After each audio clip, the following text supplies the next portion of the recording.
Governor Wes Moore says he will not travel to El Salvador over the mistaken deportation of Kilmar Garcia. Moore says the case is about due process and is working with the state's attorney general to bring him back to stand trial in Maryland. And Black New York City Mayor Eric Adams says the city will host its first crypto summit next month, drawing top names from crypto, blockchain, and fintech. Attendees manage over $1 trillion in assets. Get BIN News on demand 24/7 on the iHeartRadio app. New Schools for New Orleans is committed to celebrating the hard-working teachers of New Orleans Public Schools. Join us at the 4th Annual NOLA Teacher Fest, sponsored by the All-State Sugar Bowl New Orleans Teacher Community. The NOLA Teacher Fest is happening Friday, May 2nd at Champion Square from 4 to 7 p.m. The fest is open to teachers, paraprofessionals, deans, coaches, counselors, and other school support staff. Visit our website to learn more and RSVP, www.newschoolsforneworleans.org. Good morning, Wake Up. The Good Morning Show. Good morning. On WBOK.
Wake up, New Orleans. Happy Friday. Welcome to the Good Morning Show. I am your host, Dr. Ashanta Wise. Shout out to my super producer, Nyron Sanders. And listen, we have a show today with some of the minds I've been wanting to talk to for quite some time. Now, we have attorney Ken Jones at the 7:20 hour. We're going to talk politics, policies, and governmental analysis. And look, who better to do that with? And then we're at the 8 o'clock hour, we're going to talk to Dante King. I know y'all remember Dante King. Listen, if you want a person to break down what I believe is psychosis, you know, we got to ask our resident expert about that. But it seems to be psychosis in this world when it comes to anti-blackness. There's nobody better to talk to than Dante King. And of course, at the bottom of the 8 o'clock hour, we're going to hear from Operation Restoration talking about their free expungement clinic.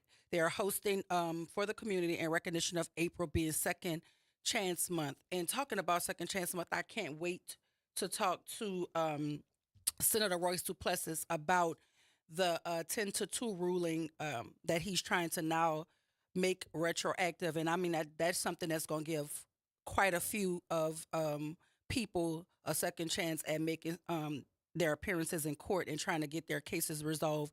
Because as we know, the 10-2 verdicts have now been determined to be unconstitutional, but they only went back so far. And so Senator Royce Duplessis is trying to make that ruling retroactive so that most all people who were convicted under the 10-2 non-unanimous juries can have another opportunity to either have their cases heard in court again or get some sort of resentencing. So it would be good to hear from him sometime soon as well.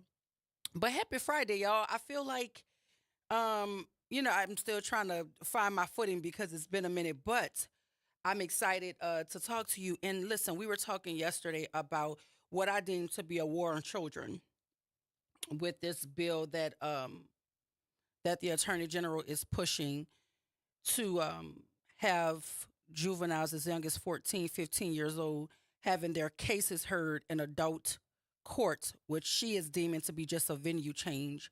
she's trying to sell this as not something that is going to have the children facing adult penalties, but it's just having it heard in adult court. I don't buy it. There's no reason to simply change a venue if none of the outcomes are going to be such that they're tried as adults or they're receiving adult sentences. I don't understand it. It doesn't make sense to me. And I would love to talk to the Attorney General. So if she's in earshot of WBOK, if somebody's listening that has a direct line to her, the number here is 504-582-9422, or she could just come in to the station whenever her schedule allows. We'll make our schedule fit her schedule. But I think it's important to hear from the folk who are pushing what we feel like is a detriment to children. And so I want to hear from her. And when we talk about this war on children, quite often it starts with education. It starts with non-access. It starts with inequities in our educational realm. And the superintendent of Louisiana's schools is celebrating that he signed this what he's calling equal opportunity document to align with the Trump administration in terms of getting rid of the diversity, equity, and inclusion in our school systems. He's celebrating. He actually said, and I quote, "My signature affirms Louisiana's commitment to equal opportunity for all students to access an education free from discrimination." I at this point, I really believe this is the very definition of gaslighting, because there's something that's not connecting for these folk to think that they can take discrimination and package it as anti-discrimination and sell it back to us as if we don't know we being bamboozled and hoodwinked. Because I've never, ever, not in my lifetime did I ever think that I would see the weaponization of the words diversity, equity, and inclusion as if it's some sort of plague or venereal disease. It's so crazy. Like it doesn't even sit well when you say it. It sounds asinine, right? It sounds silly to think that the person running our school system for the state is celebrating the idea that he wants us to believe that he believes that this is a way to have education free from discrimination. I don't, it says Dr. Brumley today signed an assurance, which was yesterday, an assurance from the U.S. Department of Education certifying that Louisiana complies with federal anti-discrimination laws. Well, we all know that the federal government, at the behest of Donald Trump, is trying to eradicate diversity, equity, and inclusion in our school systems, as well as our colleges and universities. And if you don't sign this document, this assurance, then you'll lose federal funding. And so my question to our superintendent, which I would love to talk to him too, because, when these folks pretend to be the experts in certain spaces, people need to start questioning how their expertise align with the humanity of all the children they're supposed to be serving.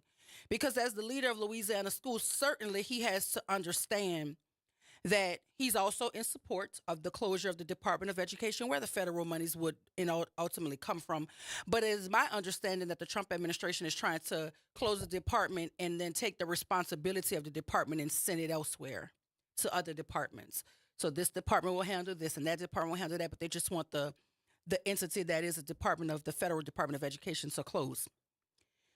I don't see this having positive outcomes for any marginalized community of children, whether that be children with exceptionalities, whether it be children marginalized because of their race, children marginalized because of their ethnicity. I don't see this working for even children who have religions that differ from the religion that they want to push, which for them is their form of Christianity. Their form of Christianity, because let's be clear, I don't know what Christ they're following, but the Christ that I know would not be in support of discriminating under the guise of anti-discrimination. And so our superintendent is celebrating that. I'm certain our governor is celebrating this. But there's a war on children here. There's a war on children, and it's evident in the things that we're allowing to happen to our children. Let's go even further with Dr. Brumley celebrating his signature on this document to comply with Trump's mandate to rid our education facilities of diversity, equity, and inclusion. He's celebrating that. Let's go to our governor. He's now lambasting the lawmakers because he believes that they're delaying to approve a contract extension for a company that is helping run a new program that gives parents money to pay for private school. So he believes that the lawmakers are delaying the process. So now he's, throwing his temper tantrum, throwing his power around, throwing the governor's office around because he believes that they're delaying this extension for this company. When all it really is he's upset because he's not able to pillage through the public dollars to give it to the private entities. He's upset about that. I keep trying to tell y'all, they keep repackaging privatization and selling it back to us as if it's a good thing. This LA Gator program, the last I checked, I think they had like 40,000 applications in the LA Gator program. That's 40,000 people, 40,000 families who seem to believe that this is going to be the thing to do. And nobody's asking, what about the children? What about the children left behind after you take all of the money from their schools? Nobody's asking that. Do you even care? And let me be clear. We're following Texas's lead because, Texas, they've been pushing hard for the privatization of public money to be able to build up the entity that is private schools via voucher programs. You could call it a voucher. You could call it a education fund. You could call it LA Gator. You can call it what you want. It's the same thing. It's a way to take public dollars to give it to private interests. That's all it is. But I don't know about you, but last time I checked, I should have a say on where my tax dollars go.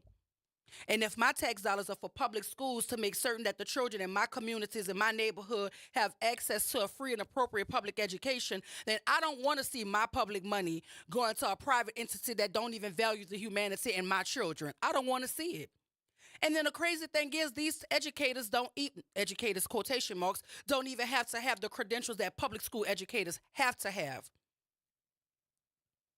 And I'm not talking charter. I'm talking about public school educators. There was a time you had to be certified. It was a non-negotiable. You had to show expertise in your content area to interface with children. But right now, you can literally walk off the street and decide that you want to be a teacher today. That's why the teaching profession is fighting for its very existence, because people believe that you can just do what you want in this profession. Because what does it matter? The children don't matter anyway. You're showing us that you're building prisons and defunding schools. It's very obvious that there's a war on children. But are we paying attention? The Louisiana Gator, the LA Gator Scholarship, enacted by the 2024 Louisiana Legislature, Act 1. This new program, that's a lie. They should say this refurbished program, but they're calling it new, so let's let them live, right? This new program will, for the first time ever, provide education scholarship accounts, ESAs, to Louisiana families. These scholarships provide parents with an account that allows them to customize their child's education. Customize, Naira, don't that sound like a cell phone bill? Like, you could go and get your unlimited minutes. They could customize it. You could get your nice phone case. Customize it. What? Customize the child's education. What does that even mean? Do you get to pick the race of your teacher? Do you get to say, I want to be taught by a white lady? When you customize it, what do you get? What do you get? Do you get to say, I want to go to a school that don't have metal detectors? Do you say, I want to go to a school where there's actual books? Do you say, I want to go to the school that's throwing $60,000 parties, but they got a 4% reading proficiency rate? How do you customize your child's education? Help me out. What do you do? That don't even make sense to me. Somebody got to help me out. You to customize their child's education. That's what the Gator program says it does. I am concerned about this because this is what it says about parent eligibility. Parent eligibility. What schools and programs are eligible through LA Gator Scholarship Program? The Odyssey platform has two primary payment scenarios: full-time enrollment in a Bessie-approved non-public school where the family directly pays for tuition and fees through Odyssey, or home-based education where the family uses the Odyssey marketplace to make various purchases, courses. Oh my goodness, this is even worse than I thought. What? They can purchase course materials, etc., to build their own education. Bessie-approved non-public school LA Gator funds can be used to pay tuition and funds.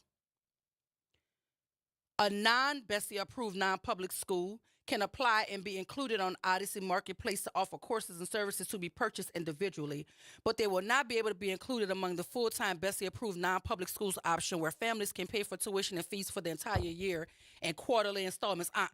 Now I need an expert to help me, because where is Senator Dr. Joseph Boyd when you need him? Because what are these people talking about? I need my senator to break this down because I am confusion. What? What?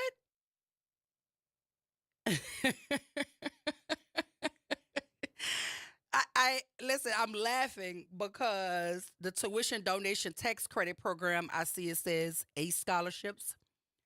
ARET, I don't know if that I'm pronouncing that right. It's ARETE scholars, aspiring scholars, and I see Son of a Saint listed here.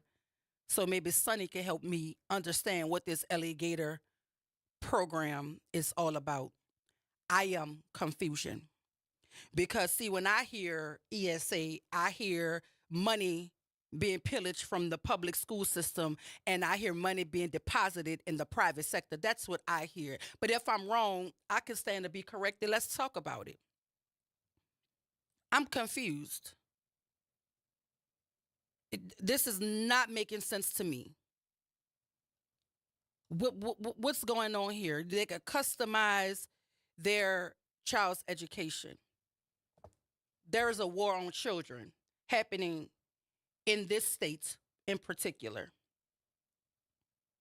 There is a war on children because per the Power Coalition, they said it is our job to fight for you, our constituents, and to protect the rights and futures of Louisiana's children. House Bill 445 is moving to full House vote, and if passed, it will expose the confidential juvenile records, harming kids who deserve a chance to grow without the permanent record following them for the rest of their life. So on one hand, we have House bills being passed, House Bill trying to be passed, 445, that will expose the confidential juvenile records. We have that on one end. We got the Attorney General fighting to lock up 14 and 15-year-olds, or at least have their cases heard in adult venues, while telling us that they won't face additional harsher adult penalties, which I don't believe. And then we have our superintendent of schools signing bills or assurances for his commander-in-chief to say that we're not going to be diverse, we're not going to be equitable, we're not going to include anybody. There is a war on children in this state, and they're getting it from every angle. Every angle. We're investing $39 million into a juvenile facility while we're pillaging through the resources for public schools, while we're aiming to lock our babies up younger and younger, creating bills that will expose their juvenile records. There's an assault, all-out assault on children in this state, in this country, might I add. But it's not all children. Because if you fit the bill, if you look the right way, if you come from the right family, you have the right last name, you have enough money, you can circumvent the rules because you have privilege. But if you don't check the box, baby, there's an assault on your children. And I, for one, will not stand idly by and watch it happen. But listen, we got to go to break. But when we come back, we're going to hear from Attorney Ken Jones talking politics, policies, and governmental analysis. I'm excited. You should be excited. If you want to join the conversation, number is 504-582-9422. Stay with us right here, WBOK 1230 AM, what New Orleans is talking about all day long.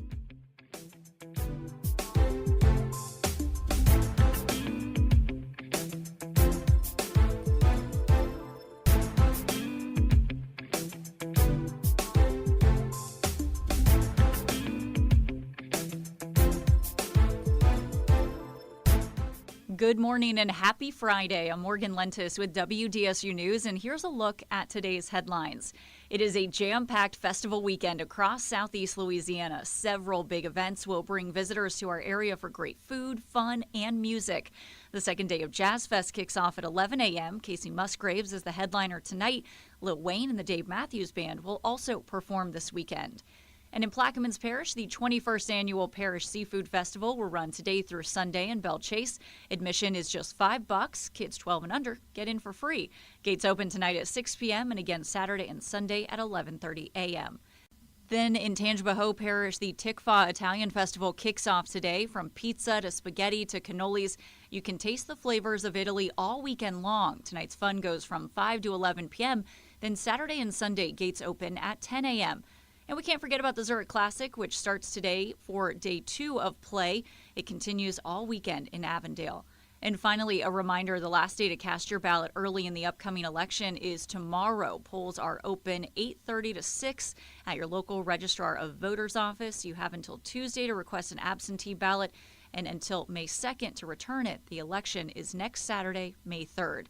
And that's a look at today's headlines. I'm Morgan Lentis with WDSU News. Have a great day and a better weekend. This is the Bloomberg Black Business Beat. The NFL is pushing big to create a professional flag football league. So much so that it came up during its annual meetings with league owners and leadership. Izell Reese played several years as an NFL pro.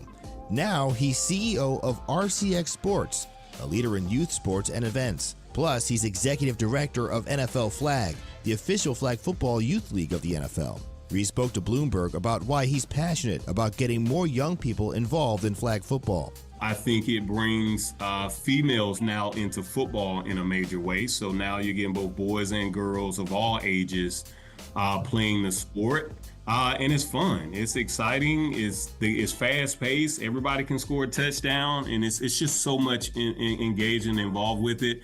RCX Sports, through its foundation, is actively working to promote diversity, equity, and inclusion in youth sports. I'm Bloomberg's Justin Milliner on the Black Business Beat. Hoops, Heat, The Truth, on demand. Ball Don't Lie is now live on all podcast platforms. Tap in, search WBOK Media, find Ball Don't Lie, and bring the fire with you wherever you go. Download, share, and leave that 5-star review, because the game doesn't stop when the show ends. Connect with NOLA Public Schools. Follow us on Instagram, Facebook, and X for the latest updates. Sign up for District Digest, our official newsletter where we share district achievements, celebrate student successes, and keep you informed about our vision of providing a high-quality education. And don't miss our school board meetings. Watch in person or live stream on YouTube. Stay informed. Stay engaged. Visit NOLAPublicSchools.com today. Again, that's NOLAPublicSchools.com. Hello, I'm Gary Clark. Please tune in to Dr. Clark 101, The Living Classroom, which is broadcasted weekly every Wednesday at 12:30 p.m. on WBOK 12:30 a.m. on your dial. And as always, it's been a pleasure. The New Orleans Jazz and Heritage Foundation is the nonprofit organization that owns the New Orleans Jazz and Heritage Festival presented by Shell. With the funds generated from Jazz Fest, the foundation invests in Louisiana companies through economic development, cultural enrichment, and free educational programs. To learn more about what the New Orleans Jazz and Heritage Foundation does, please visit www.jazzandheritage.org. Making a difference in the community. WBOK 1230 AM. Good morning, Wake Up. The Good Morning Show. Good morning. On WBOK.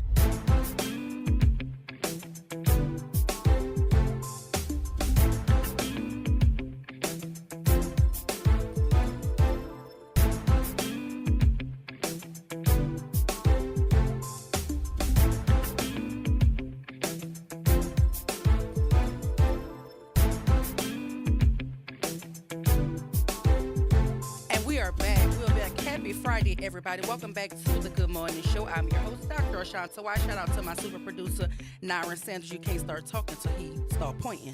So shout out to him for that. And right now in studio, we have the one and only Attorney Ken Jones. Y'all know I've been, how long I've been begging you to come into the studio? It's been a long time. But he's here, y'all. So we're going to pick his brain, jump into his mind for a segment to talk politics and policy. But right now, I want to remind you of the phenomenal people over at the New Orleans United Front, inviting you to their monthly town hall meeting happening Monday, April 28th, 2025 from 5 p.m. to 7 p.m. at Cafe Istanbul in the Healing Center. I, Dr. Ashanta Wyatt, will be your moderator. Our guest panelists will be the Honorable Sheriff Susan Hudson, the Honorable State Rep Delisha Boyd, and the Independent Police Monitor Stella Cement. The discussion will talk about honoring sexual abuse and child abuse awareness month victims and survivors. Refreshments will be served and the food is good, y'all. But for more information, please reach out to Alicia Plummer, 504-458-5809. How you doing, Attorney Ken Jones? Hey, how are you, Dr. Wyatt? My pleasure to meet you. Listen, I'm excited. I'm excited to put a face to the voice, to the brain power that we're always so honored to have, because for me, I like to talk to people who are experts in their respective fields. I'm not a lawyer, so I always want to talk to the legal minds. I'm not a doctor, so I like to talk to doctors when we're talking about medical stuff. But right now we're talking politics, and come on now, how did we get here? Well, people focus on the end and they forget the beginning. How we got here is that we are not voting, we are not educating, we are not advocating, and most importantly, we are not participating via our time, our energy, and our money when we have it. Participation is not always money, but the ultimate expression of one's viewpoint is your vote. People either, as I've heard people say, votes are to punish or reward people. And I think making sure that we know what we're looking at, why we're doing it, and what we plan to get out of it is the most important thing that we can do. So for me, I and I've said it here very publicly, I've said it to folk who I talk directly to, I think that there's something wrong with the political structure in our community, whereby more often than not, the people who should have an opportunity to serve the people in political positions don't get the opportunity because of how it's structured here. We know you need money to run for office, right? There's just no way around that. People can talk about grassroots all they want, but if the grass and the root don't have no funding behind it, it often will not move the vehicle, right? And so for me, I think something about the structure has to change when folk from all of these different places can just pour money into our local races and decide the outcomes of them. What do you say about that? Well, money is the mother's milk of politics. The best candidates rarely, if ever, really win. People look at things from a emotional and personal standpoint. Where am I? And this is how I feel, and this is what I think, moving forward on something. It's very seldom that we in New Orleans were blessed for many years to have what Ray Nagin referred to as the alphabet soup. Cool, Life, Soul, Bowl, and many other organizations. I'm sorry, I'm not naming them all, but to that extent, they would inform people within the community. They were trusted voices. You could believe what they were saying to you, and they would put out advocacy information, push cards, ballots, have forums, those things. We've gotten away from that now. Now, we do have an amazing opportunity with social media because you can reach people in an instant. You can reply to issues in real time. And to the extent that we are moving forward, what is our appetite as individuals, or is it I think, I feel? What are we looking at as a whole, as a community, for what we think we want to derive from a candidate, from a position, and how are we approaching that? Because people always start at the end. This is what happened. Well, how did we get there? Yeah. Well, what were we doing or not doing along the way?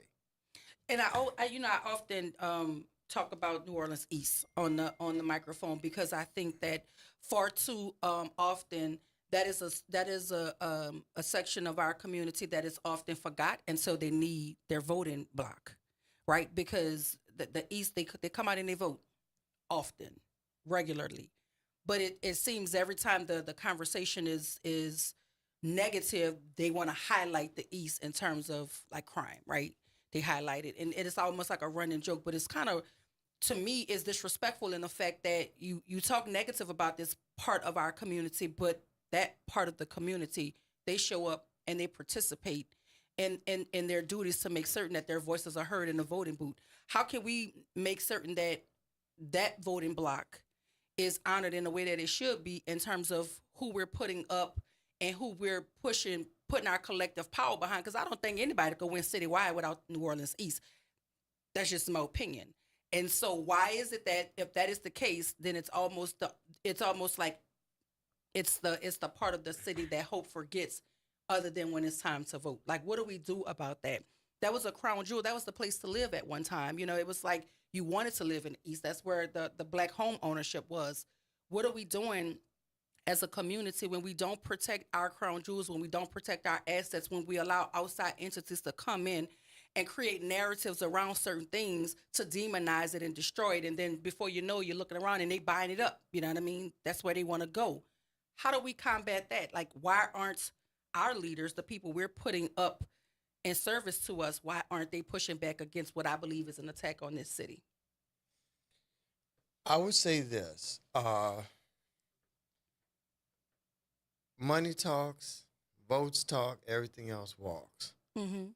If you are telling the powers that be, the businesses around that are supporting the candidates that are not doing what you need them to do, and or candidates diametrically opposed to your position in one way or another, they're going to know it. And are we voting above the 30 to 40% threshold? If you want to turn out higher votes, the higher the vote number, and New Orleans East does well because it has an older voting demographic in a lot of cases, and they tend to be chronic and habitual voters. Younger voters, which make up a large portion of lots of parts of our city, because the East has its own things, but this is more citywide. Mm-hmm. Younger voters, we need to engage them and have them turning out in numbers. If our numbers go from 30% to 60%, and this is only one part of the question, man, so I'll get to the second Mm-hmm. part. If we go from 36%, people stand up, take notice. Uh-oh, these guys are voting. Mm-hmm. Uh-oh. Part two is they're not spending their money in our businesses. They look at on registered tapes where you are shopping to choose a location. If 701, 26, 27, and 28 are showing up in Metairie, guess what? Target, Walmart, they all understand. Mm-hmm. They're not going to give us anything. Mm-hmm. And to those who represent us, and it's currently Councilman Thompson, and I believe Delisha Boyd's back there now. And the she, East? is she the East? Because I haven't been home for many years with a constant. So I don't is think she part- is, she but has I that? could be wrong, but I don't think she Or is. is it- That would be Candace Newell more than it Candace would be Delisha Newell. Boyd, I Okay. believe. Okay, but that whole group, and if she Mhm. comes into office, because that's why it's in my hand, Mm-hmm. Yeah, yeah. because I think she's going to win, by the way, Okay. citywide. And Okay. I hope so, and I like the message she's put forward. But for the people who are there, they need also people to show up Mm-hmm. when they go to meetings. When 100, 200 people show up, and when you raise the voting numbers and you stop spending your money in places that are not good for your community, Mm-hmm. who are not supporting you, that moves the needle. And also too, what do you say about like the Black collective, right? In terms of when we have several people running for the same seat, how do we determine, or should we determine, what horse we gonna back and just push? Do we do that, or do we say, well, this is my candidate, and because in my mind, I have an issue with single issue voters. For me, I think the collective has to be such that we looking for somebody who for the majority of us, they're speaking to the majority of us. So what do we do when we have several people who look like us, who are saying all of the things we want to hear, but they're all running for the same seat? How do we decipher which direction we should be pushing? I look at what I'm asking people to do first of all. Who's most fit to do that? What is their experience? What is their knowledge base in terms of credentials, education, and also, more likely than not, in that, what is the job I'm asking for? If their credentials and their experience line up, then I have something. If I simply like them, I have a problem. Well, what if for the most part, the credentials and the experience is there across the board. Then what do we go to next? Because for me, What's the plan? this is Dr. Wyatt talking. This is not just me as an individual, not the radio host, not the just me talking, right? For me, it matters where your money come from. Because to me, it's going to dictate where your allegiance lie. Because people calling them chips in when it's time. I don't care what you say. You can say whatever you want to say. You take the money today, and they feel like calling the chip in on Friday. You better be ready to pay the piper. I don't want my people in the pockets of anybody that goes against the best interests of our children in this community. That's, for me, that's important. What you say about that? Well, I think you're right in terms of that. I mean, there's always a price to be paid unless you're independently wealthy when you're running for an office. The question is, to me, I would go back to what is the plan? At that point, I want to separate them by, okay, you got experience, you got credentials. What's the plan? If, let's take, for instance, the mayor's office. Mm-hmm. The mayor's race is coming up, right? It is. I want to know, on side of your credentials and your experience, what is the plan to fix my streets? What is the plan to make sure that essential services are guaranteed? And you know how I determine that? I want to know who you're going to bring with you. I'm going to look at time horizons that you're going to set and who comes with you. Because most importantly, when it is a larger office, it's not the person themselves. They set the vision and the agenda. But who comes with them? Who can carry this out? Now, back to experience. If you haven't run $1.8 billion, okay, what have you run at the end of the day? And having transparency, back to the point you were making, about who's giving you money. Mm-hmm. You know, people like yourself who have the bully pulpit, who have the ability to speak out, Mm-hmm. read the financial disclosures. Tell people, do you know X, Y, Z put this out? You know, people can inform the public by making TikTok, Instagram, Facebook, and other social media avenues available where this information is there. Because people tend to digest information in smaller bits and a much faster rate. And I also want to ask you about this, because we know that certain forums and certain venues, certain folk don't show up to because certain questions don't want to have to face certain questions. I believe it should be a prerequisite for certain things to happen, right? You don't get to run for office and duck every community forum, right? Or duck every community engagement opportunity, but you're going to certain ones because what? Maybe they're friendlier. I don't think it's about, being friendly. I think it's about being honest and just like giving people realities of what to expect. I'm serious about this. I believe it's important where you get your money from. I believe that. It is. That is a non-negotiable for me. If you can't articulate a vision for this city's children in terms of education and opportunity, then you're going to lose me. The conversation might not even get started.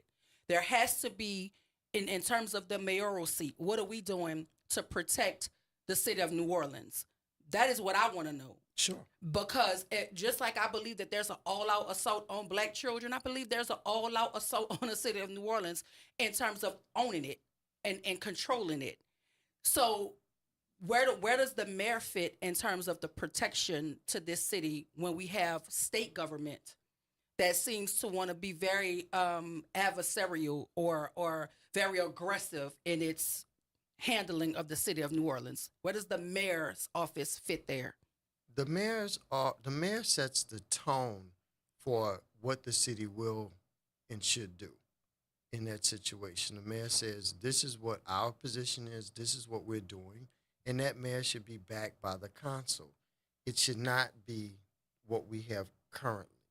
And I want to answer the question, and I want to go back to that very quickly. And I know we don't have an overly large sample of time, but it's important that when the mayor speaks and the mayor says, hands off, this is what we're doing, or if you want to assist us, here's how you can assist. That's how you obviate a lot of that, because you don't let them make the narrative, them being the governor. I mean, I know the governor's people may even be listening, but let me just be frank. I don't see somebody over a multi-billion-dollar corporation that has not run anything other than us, basically the equivalent of a mid-sized law firm. I'm sorry to tell you, that ain't getting it. Because what I watch each day is inexperience in action. And the things that are being done are more things for optics than they are outcomes. If you want to help us, great. But I don't also need my U.S. Senator sitting there with a red cup in his hand, full as Cooter Brown. Yeah. You know, talking trash about what we aren't doing in the middle of a terrorist attack. Being amplified by a microphone. Because it wasn't like it was a backdoor conversation over cigars. He was on the microphone at a press conference. And I agree with you there. And we all know that if the optics of that were our mayor up there with the red cup, slurring her words and doing whatever, it'd be all this would be, and so for me, this is why I tell people, like, we can't allow folks to gaslight us into saying, y'all make everything about race. Everything, listen, that situation, when we're talking about this idea that New Orleans can't govern itself, and they're saying it on every level. The Attorney General is pushing this mess now, saying our judges aren't strong enough in terms of juvenile crime, right? And they're specifically saying the name New Orleans, the city New Orleans. They're not talking about any other place. They're leading with the city of New Orleans because they know if you can come in here and push people around, then these other smaller municipalities around us don't really stand a chance if you could bully New Orleans, right? Sure. I don't want them to ever think that it's sweet coming up in here. I just don't want you to think that. But that's why the mayor has to have a very direct and distinct plan when the mayor is doing something particular. They have to say, here's what we're doing, here's how this works. You have to get out front of the story and say, this is what we're doing, this is how we're going to execute it, and would you like to help us? Great. Well, I think you can help us, too, by helping us draft, like, the type of questions that the constituents ought to be asking when it's time for these mayoral candidates to start to push for our vote. Because I think we allow people to craft out real pretty platforms, and then we don't have any accountability piece there to make certain that what you're saying to us is what you could actually deliver to us, or if you've even delivered in the capacity that you're already operating in this vessel that you're talking about. Because the streets didn't just get like this when you wanted to become mayor, right? This inequity that we see between the have and the have-nots in this city, that didn't just start because you wanted to become mayor. So I think it's time for the constituents to start to ask the real probing questions and not this surface level stuff that anybody could, I want to talk about crime. You know, we have to do something about crime. Okay, but what's the real plan? Because if you're talking crime and you're not talking opportunity, then I don't think it's a conversation. Oh, it's not. It's not. I think that when you talk about, say, crime reduction, first of all, yes, you will have interdiction, i.e. the police, but that's, you're at the end. Yes. The tail is wagging the dog at that point. Yeah. Okay, what are we doing when we start with our children in elementary school? What are we teaching them? What values are we ingraining? What are we training people to do? And if we're getting kids out of high school with a technical skill, if not on the way to college, now we're producing people who can earn wages. And in places that have good wages, you don't have a lot of period. crime. And also, too, why is it that our children, as young as 2nd and 3rd grade, their first time interacting with police officers more often than not happens in their school? And you can call them these pretty names all you want, SROs and all of this kind of stuff, but you have police in their building treating them like they're already criminal elements in their schools. Well, that, to me, that has to change. Well, remember that when we were change. kids? Remember when we were kids? You had Officer Friendly. Yes. And Officer Friendly would come in for the sole purpose of introducing himself to young children and that you weren't feared. I worked with a program in Annapolis, Maryland, in which, and it's called Brandon's Army, a young man, Brandon Reed, who is related coincidentally to Eric Reed, who just signed here, well, not Eric, I'm sorry, Justin, the younger brother of Eric, who just signed here in New Orleans. And in that, we have police officers, we have firefighters, various professionals, and particularly police officers, to come in and talk to the kids, and they're part of the program so that they do not have negative interactions initially from with them. We have to go to break, Attorney Ken Jones. Pop, You know I love you, but hold on to the other side of the break. I absolutely want to hear what you have to say. But on the other side of the break, we'll have more with Attorney Ken Jones. And we're going to hear from the one and only Pop Jones on the other side. This is WBOK 1230 AM, what New Orleans is talking about all day long.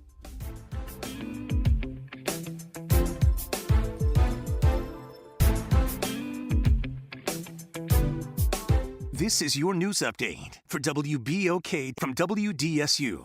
For all your news and weather, watch WDSU News, New Orleans' leader in live, local, late-breaking news. Today at noon and 4 p.m. Warm, muggy, spotty chance for heavy rain. Partly cloudy skies with highs in the mid-80s. After 4 p.m., potentially heavy rain moves in scattered, but we'll start first on the North Shore before extending to the South Shore. These may be quick movers as well. Then the weekend story becomes heat. Highs both Saturday and Sunday in the mid to upper 80s and feeling like the 90s. From the WDSU First Warning Weather Center, I'm Raven Richard. Sometimes I struggle to get to sleep. My body stopped for the day, but my mind is still running. So I take ZzzQuil. ZzzQuil, the world's #1 sleep aid brand, has a range of non-habit-forming products to fit you and your family's needs. Invest in a great night's sleep for the best you tomorrow. I'm awake and ready to take on anything. Better days start with ZzzQuil nights. Explore our products at ZzzQuil.com. Use as directed. Keep out of reach of children. Point! Hey, you okay? You don't normally miss those shots. I just haven't been as regular lately, and it's making me feel sluggish. You should try Metamucil. It's been a game changer for me. Metamucil's plant-based psyllium fiber helps trap and remove the waste that weighs you down. Ace, you're moving better than you were last week. Definitely. Metamucil keeps you moving. These statements have not been evaluated by the Food and Drug Administration. This product is not intended to diagnose, treat, cure, or prevent any disease. Learn more at Metamucil.com. Hello, I'm Gary Clark. Please tune in to Dr. Clark 101, The Living Classroom, which is broadcasted weekly every Wednesday at 12:30 p.m. on WBOK 1230 AM on your dial. And as always, it's been a pleasure. New Orleans, if you know a young adult or you are a young adult, listen up. This is your chance to level up your future. Job One's Young Adult Career Expo is going down April 16th, 10 a.m. to 3 p.m. at 1307 Orinthia Castle Haley Boulevard. Put on your best outfit, grab your resume, and meet employers from across the city. Some of them might even hire you on the spot. This is your moment. Get ready with Job One. Tell a team, tell a cousin, tell everybody 16 and up. Register now at job1nola.org. Paid for by the Workforce Innovation and Opportunity Act. This summer, let your child's creativity shine at Camp Art, New Orleans' most vibrant, arts-driven camp experience for kids ages 4 to 12. Hosted by Beyond the Stage, Camp Art blends visual art, theater, music, dance, and creative writing with New Orleans history and culture. Plus, field trips, guest artists, and camper showcases. With full-day programming before and after care and sessions starting June 9th, it's the perfect fit for working parents. Fun, enriching, unforgettable. Register now at beyondthestagellc.com/campart and follow us on social media at Beyond the Stage LLC. Good morning, wake up. The Good Morning Show. Good morning. On WBOK.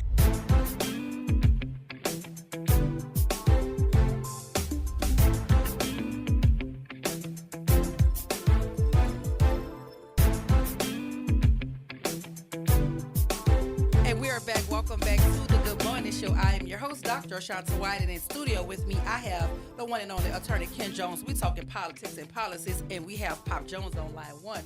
Good morning, Pop. Welcome to the Good Morning Show. You're on with Attorney Ken Jones. Thank you, Dr. as a guest, for taking my call. To me, it's very simple. I listen all the time. I'm not the sharpest knife in the drawer, but I listen. And I listen to different people talking, different people running for office. This is my question. You could promise me all the gold in Fort Knox. That sounds beautiful. But I want to know this. What the hell have you done in the community for people, especially my people, since it's a majority black? That's what I want to know. Yeah, I appreciate your question. You gonna listen for his answer, Pop? Yes. Appreciate you. Like take a listen. What you say, Ken Jones? What he wants to know what the person will do specific to the black community, his people. I mean, I think he's right about that. That's your track record again. What have you done? What are you going to do? How we measure that? I guess that's a part of his How do you question measure too. that? How do the constituents measure that in terms of, because as you spoke about earlier, if I just like you, that's not enough. That's not enough. It's not enough to just like you. It's not enough that your name has been synonymous with the black political arena. Your whole, what have you done is what he's saying. And how do we measure that to say that you deserve a shot at another higher level? Typically, a candidate should be able to say he worked with this organization, he did this, he did that, or she did this, Mhm. did that. However, within the community, and people will typically speak for you. That is the best evidence. When Yeah. people speak for you.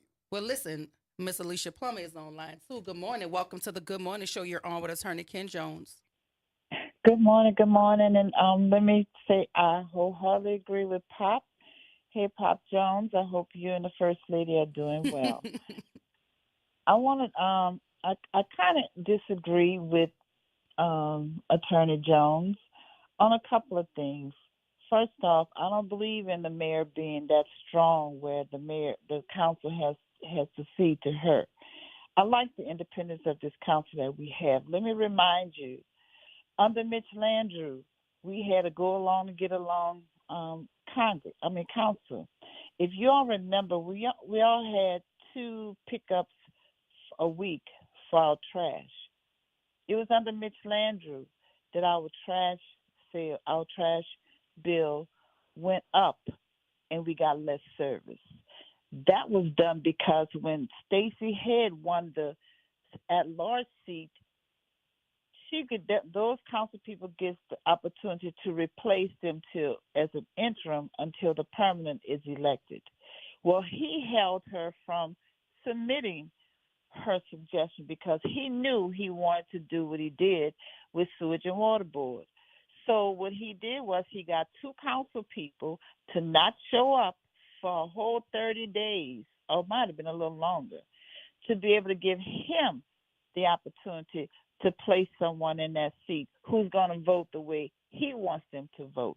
So I disagree with that, a strong mayor, weak council. The council represents us. And that's what I like about this independent council. Now, I don't like some of the stuff that was said about New Orleans East. Dr. Wise, you are very wise. New Orleans East have chronic voters, and you can't get a citywide seat unless you go through New Orleans East. And because of that, we are voters. We are also the people who have the most money, most disposable monies. So when you sit in retail, commercial, whatever, so when you say they're not coming to us because we're not spending our money, that's not true. The problem is, yes, we are more likely to go out of our area to do shopping.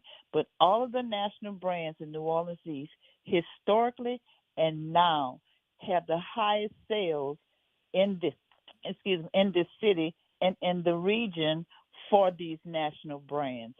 And lastly, I'll say this: get off the interstate. Stop going through the interstate and looking at what's to the left, to the right. Get off the interstate and come through our beautiful properties. We have over 8 lake communities. We are not looking like the day after Katrina. Get off the interstate and come and see us and see what we have. And lastly, we are so strong. NOEBA, New Orleans East Business Association, fought to come back after after Katrina when they tried to green space us. Y'all have a great, great weekend. Love y'all. Thank you, Miss Alicia. So I think the point of her saying that they do spend their money, I guess, in the East, I think your point was that they're looking at the data of where these zip codes are spending their money, and that is where they're deciding to do business. Is that what you were saying? That's exactly what I'm saying. Mm-hmm. And not that the East isn't strong. The East has the New Orleans East and Lower Ninth Ward have over 40,000 people who have incomes, as Ms. Plummer correctly pointed out, Mm-hmm. which are higher than most. I have no problem with New Orleans East. I know that there are a few hot spots in the East, but otherwise the East is a very stable community. And no, I'm not on the interstate. I am on the ground. Mm-hmm. And one of the things I do part-time because to re-ingratiate myself and to understand everything is I do drive Uber part-time Mm-hmm. because I want to see it. I want to know. Mm-hmm. So I know the East is very strong. My point is that if you're spending money in Metairie, and they won't bring those same brands to you. Mm. It is data that they collect in some of the other jobs that I've done, mergers and acquisition work. I see they will show you this zip code is going here, and you will see the internal memos that say we're not going there because they're willing to come here. It's pretty much that simple. And yes, the East does vote. They have older voters that are chronic, which I did mention earlier. Yes. I talked about younger voters. I have no beef at all with the East. The East is our best chance for growth, period. Yes. It has the most available retail space. It has some of the highest quality and newest housing stock. The East has everything it should have. So in terms of being a viable and good community to do business within, people perceive the East because of some of the crimes that have occurred as a bad place to be. It is not a bad place. But for me, I'm going to push right there and say I think they perceive it that way is because that's the narrative that is being pushed to them. Doubt. Because things can happen adjacent to the East. And I guarantee you the headline is going to say 10 miles from New Orleans East. Like, why is New Orleans East even in the conversation? No, it's going to say close to New Orleans like, East. Or stop in it. New Orleans so East. we have to push back against false narratives and headlines. And that's always been my gripe with big media, which is why I talk about the importance of WBOK and outlets like the Tribune, because you get to amplify the Black experience in a way that the mainstream bigger outlets are not doing, or they're writing a headline such that they're already, the tone of it already tells you what they think about it. And there's no other case, no recent case, and we're talking about lives here and, things like that right now in this moment, is the Kyron Lacey incident. The way they wrote those headlines, the way they pushed that narrative against that young man, he didn't even really have an opportunity to show what the facts were because the narrative was already crafted that he had done this thing and he was responsible for this thing. And that's the way, that was the tone of it. Oh, look. That was the tone of it. Here's a good one. Here's a corollary to that. In the opposite. Mm-hmm. Just Josh Gimmelstad, or I can't remember if it's Josh or Justin. Mm-hmm. One of the brothers, one was a professional tennis player, so I'm mixing it up. But just say Gimmelstad. He was at Tulane. He was going to be a great pro tennis player. He ran over, killed the Tulane security guard, hit the car, and they didn't discover this until a couple months later. They paid the family $1 million. They hired Judge Winsberg, Jerome Winsberg, who was freshly retired. He wound up getting like home confinement or something for vehicular manslaughter vehicular homicide, not even manslaughter. Yeah. When he went and hit the car. Yeah. Now in this young man's situation, on a 2-lane road like that, it's kind of hard to say. You would want to investigate very thoroughly and make sure you're making the right choice. I knew they would be very hard on him simply because of who he was and where he was. And also, too, because of his big, larger-than-life persona. They don't like you to be Black, young, and confident and not having to kiss the ring to get along, which I think we're seeing with the NFL draft. We're seeing that in real time. Oh, yeah. I watched the draft, and I can tell you right now, that you're not kowtowing to them. You're not begging them to open the door for you. You're already independently wealthy. Your daddy's successful. You're confident. They align that to arrogance. We don't get the benefit of being confident. We're labeled arrogant, but that's a conversation for another day. Maybe I'll let the sports report people talk about that. But we have to start to craft our own narratives and push our own stories and make certain that we do so in the vessel of politics as well. Oh, sure. And we're going to lean on you to do that because you're the political mind here. But you promised to help craft some questions for us that we can give to the people to start to ask of their mayoral candidates, because it's not enough to just ask, what have you done, for the community? Because they're going to list off some things. We need some tangible things. We need some probing questions that could be backed up by the evidence, right? How are we going to fix our streets, first of all? Tell me, what is your plan? What sort of people and companies are you going to bring in to do this? How are you going to restructure that? How are we going to get safety and permits to work? What are you going to do? Again, who are you going to bring and how are you going to do it? And how do small Black businesses have a viable seat at the table? Businesses have a seat at the table? Yeah. Because a lot of things that are being done, you don't have to have such big stuff to be done. Are we going to use internal capacity? How are we going to develop that? Because those are jobs that give health care, give retirements, and puts money in communities where people can buy homes, like New Orleans East. Come on, let's talk about it. Listen, thank you for being here, Attorney Ken Jones. You got to promise to come back because, again, I just need more time. Well, I'm always available. Reach out to me, please. I will be going back to work very soon full time. I've kind of taken a hiatus since I'm newly repatriated to the area in a full-time role. And I hadn't jumped back in as much, but now that I'm going back to work for real. But if I can't get you in the studio, I got to at least get you by phone every now and then to pick your brain. I'm happy to come in anytime. Thank you so much. Listen, we have to go to break, but when we come back, we're going to talk to Dante King, talking about diversity, equity, and inclusion right here on WBOK 1230 AM, what New Orleans is talking about all day long.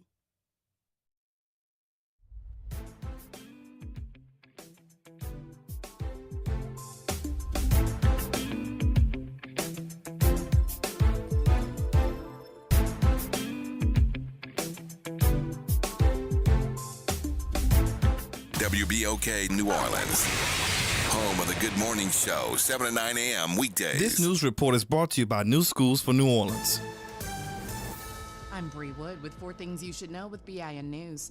A trial date is set for former Illinois deputy Sean Grayson, charged with first-degree murder in the killing of a black woman, Sonia Massey. The trial starts October 20th in Peoria County after a venue change request.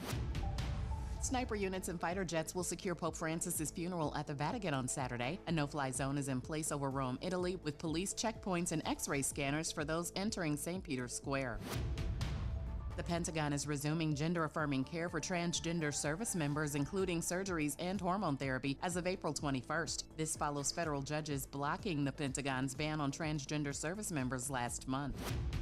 And Jay-Z's anonymous rape accuser wants his defamation lawsuit dismissed, arguing her claims are protected by law and they were made in court documents. Jay-Z filed the suit after she dropped her original rape allegations due to discrepancies. Get BIN News on demand 24/7 on the iHeartRadio app. New Schools for New Orleans is committed to celebrating the hard-working teachers of New Orleans Public Schools. Join us at the 4th annual NOLA Teacher Fest, sponsored by the All-State Sugar Bowl New Orleans teacher community. The NOLA Teacher Fest is happening Friday, May 2nd at Champion Square from 4 to 7 p.m. The fest is open to teachers, paraprofessionals, deans, coaches, counselors, and other school support staff. Visit our website to learn more and RSVP, www.newschoolsforneworleans.org. Good morning, wake up. The Good Morning Show. Good morning. On WBOK.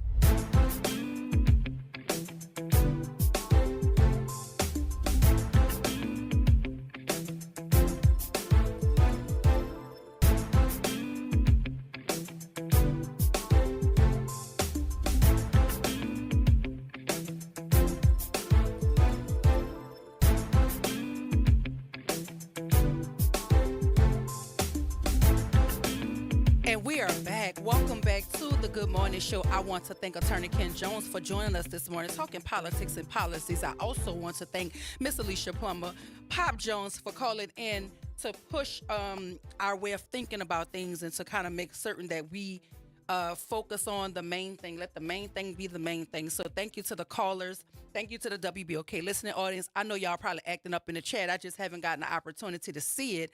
But I just wanted to thank you for always engaging. Shout out to Attorney Ken Jones for making time to sit in studio with us this morning. But right now we're going to talk to Dante King. If there's anybody that could talk about diagnosing whiteness and anti-blackness, it's Dante King. Good morning, Dante. Welcome to the Good Morning Show. Hey there. Thank you so much. It's great to be with you again. Listen, I feel like I've been all up in your business because I keep up with you on social media. So I click on the clips and I'm seeing all of the presentations that you're making. But it's no time like the present to talk about this diagnosing whiteness and anti-blackness, because earlier this morning I was talking about a lot of these House bills and this legislation and these laws that these folk are trying to push, that, in my opinion, they're very anti-black, right? They're very anti-children. They're very anti-New Orleans.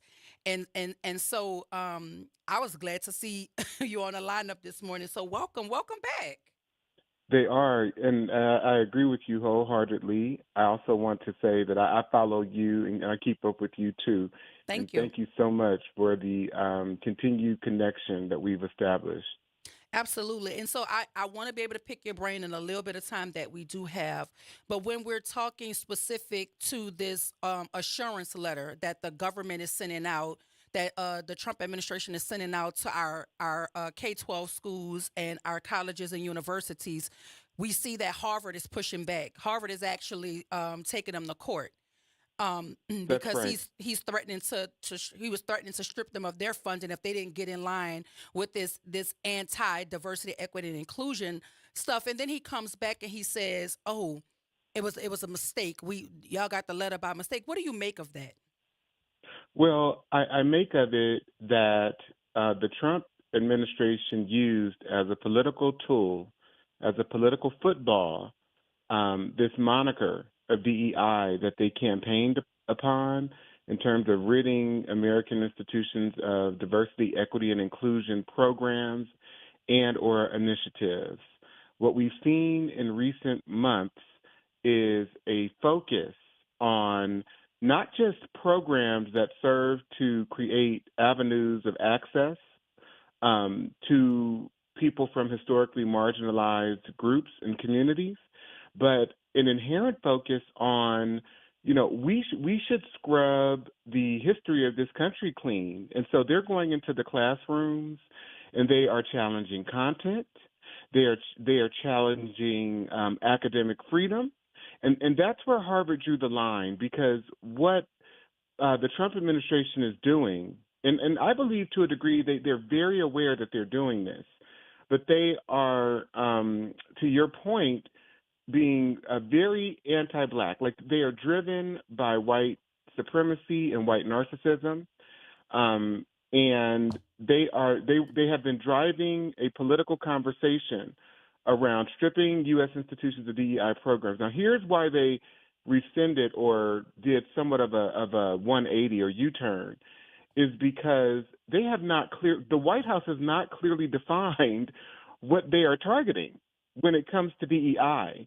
And so if these cases or when these challenges move into the court system, what they are going to have to reveal are motivations that are anti-Black, anti-non-white, anti-trans, anti-gay, anti-women, and any judge or legal officials looking at what the Trump administration is doing in the legal realm would have to contend with. Their whole agenda is rooted in discrimination. And so to go before a court and have that actually memorialized in a decision, they do not want that to happen. So they have to go back and retreat and look at how they are going to challenge DEI in ways that may seem and or appear discriminatory. And they do have a basis to do that. Yeah, and talking about yesterday, I mentioned to the listening audience that the Attorney General, Pam Bondi, is forming a task force to tackle anti-Christian biases in the United States. And we all, everything these folk do sound like a dog whistle to me, because clearly I don't know the Christ that they're talking about. I really don't. Because this divisiveness that they're doing, this attack on certain cultures and certain communities and certain ethnicities, that nothing about that is Christ-like. So what do you make of this idea of forming this task force to tackle anti-Christian bias? What does that look like in practice? Because it sounds like some foolishness, but what does that look like in practice? Well, what she's talking about is anti-white Christian nationalism. Is really what she's referring to. Yes. And that's a different form of Christianity than the Christianity that most people think about when they think about the Christian religion. And I'll give you an example, right? So, and I'll try to summarize this in a way that makes it understandable on simple terms for the audience, right? So this America, throughout the colonial period, under King James I, who established the first royal charter that said, we're going to go into this territory, by force or willingly, and we're going to establish our own colonies. So they established 13 colonies, which are really established under Christian rule. So we have to understand that white nationalism, white Christian nationalism, and white supremacy are really one and the same. And I'm going to give you a quick example of this, and I hope to not be too verbose or long, but this is a law, it's part of a law from 1680, and it's a law that the Christian legislature, the English Christian legislature, instituted in 1680 in the Virginia's colony, and it's particularly aimed at Black people, because they are paranoid by this point that Black people are going to resist. They're going to continue trying to fight and murder the officials and overthrow the local government, as well as challenge the anti-Blackness that has emerged throughout the colonies, because they're instituting legalized slavery, legalized pedophilia, legalized rape. And so Black people begin to respond. And so what they say in this law in 1680, it's an act preventing Negro insurrections. They basically say, and I'm going to summarize it, that Black people can no longer meet to eat breakfast together, lunch, dinner, or they cannot gather for funerals or anything where they would be able to gather in large numbers because we are fearful that they are going to revolt against us based on what we're doing to them. And so we're going to publish this law, and from the publication, from the onset of this law, it shall not be lawful for any Black person to be able to arm himself with any club, staff, gun, sword, or any other weapon of defense or offense. And then they also enshrined into this law that the Black person had to answer to any white person that stopped them, and they had to defend or justify why they were in any area at any time, okay? They say that if the Black person cannot produce a certificate to validate why they are off the plantation or at the store or wherever, and they're not just focused on enslaved Black people, they're focused on all Black people. Yeah. This law says every Negro or slave not having a certificate, not being able to justify their whereabouts, shall be sent home to their master or mistress and then given 20 lashes on their bare back. They also say in this law that a Black person cannot defend themselves against, and they use the term Christian. Yeah. No Negro can lift up his hand against any Christian.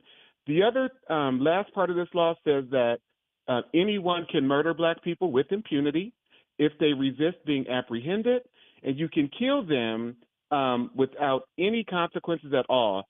And this is what I was getting at. At the end of this law, they say this law shall be published every 6 months at the respective county courts and parish churches within this colony. So when you're going into the white Christian church, you are receiving permission, legal permission, to kill and murder Black people. And so we have to understand the roots of Christian nationalism that feeds right into white extremism, white supremacy, and every facet of white identity. And it also feeds into policing, because as you were talking, that's all I kept hearing is you explaining how police operate, right? Because all that slave catcher mentality is embedded into this policing. That's why they believe they could just walk up on you and ask you for ID. If I'm not suspected of a crime and you could give no articulable reason why you stopping me, I don't have to give you my ID. But a lot of folk don't even understand or know or feel confident in asserting their rights because we've watched so many cases on film, right? On tape. Mm-hmm. We've watched it, documented, and folks still walk off scot-free. And so people are fearful to stand up for themselves because we've seen the outcomes whereby folk are murdered and there's very often no recourse for it. Or there's some sort of protection, with this whole qualified immunity stuff that the current commander-in-chief is trying to make federal, right? He wants federal immunity for police officers so that they can do their jobs in quotation marks. That also sounds like a dog whistle to me because doing their job will actually mean respecting the humanity in people.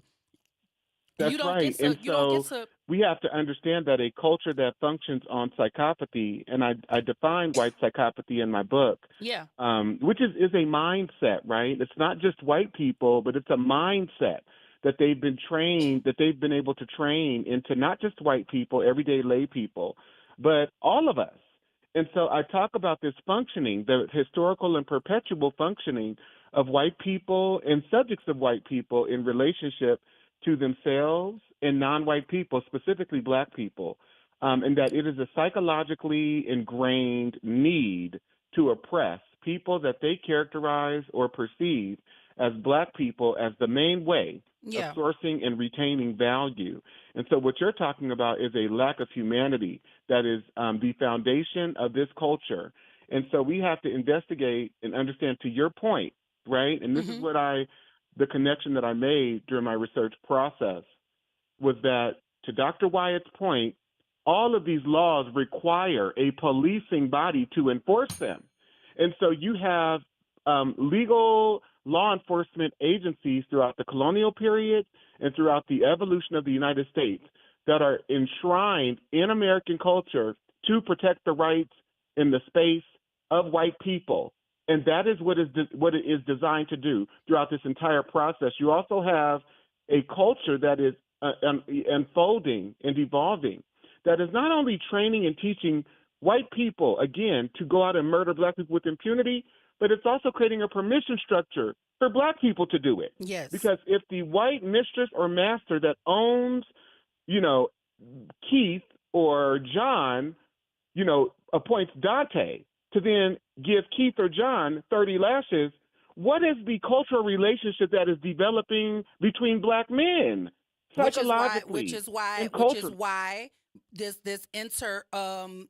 inter-community violence happens, and folk want to always point out, black folk killing black folk. Yeah, but let's not talk about proximity there, because we could go all different directions. But it's learned behavior. It's also this protection. Come on, mechanism. Dr. Wyatt. Come on. Don't get me started, Dante.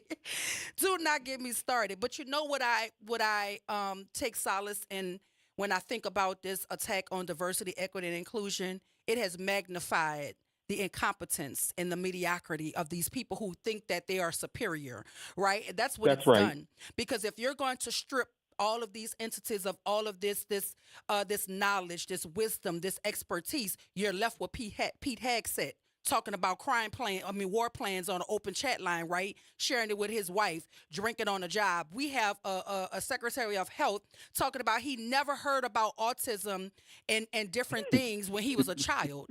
And it's like, wait, what? And this is the person in charge of health of the country. Now we have a measles outbreak in Texas. We have measles happening in Louisiana because you're pushing this anti-vax thing without science, no backing of science, when all of the experts are telling you this is dangerous territory. But we're not listening to the experts. We're listening to our friends who put money in our coffers, and this is how we're doing business in the United States of America. This is very dangerous. So what I will ask you, as we're going to break, that I want you to think about, so when we come back from break, you could give us all that flavor that only Dante King can bring. If diversity, equity, and inclusion is effectively banned in our federal government in education and research, what alternative frameworks do you think we should have emerging to address these systemic inequalities? Like, what do we do? If he bans this federally, if he gets his way, and like in Louisiana, they're gladly signing these assurances saying that they're going to take out diversity, equity, and inclusion, because we have a governor that's on board, we have a state superintendent who's on board, we have our colleges and universities kowtowing to him here in the state of Louisiana. So if he effectively does this nationally, what framework should emerge to address this systemic inequality? We're going to go to a break, but when we come back, we're going to hear the answer from Dante King. Stay with us right here, WBOK 1230 AM, what New Orleans is talking about all day long.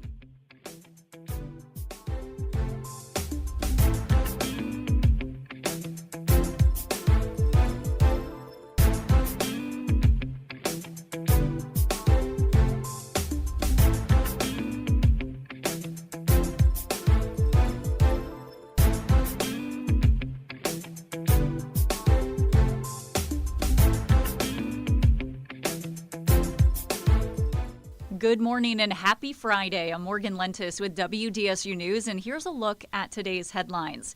It is a jam-packed festival weekend across southeast Louisiana. Several big events will bring visitors to our area for great food, fun, and music. The second day of Jazz Fest kicks off at 11 a.m. Casey Musgraves is the headliner tonight. Lil Wayne and the Dave Matthews Band will also perform this weekend. And in Plaquemines Parish, the 21st Annual Parish Seafood Festival will run today through Sunday in Belle Chase. Admission is just $5. Kids 12 and under get in for free. Gates open tonight at 6 p.m. and again Saturday and Sunday at 11:30 a.m.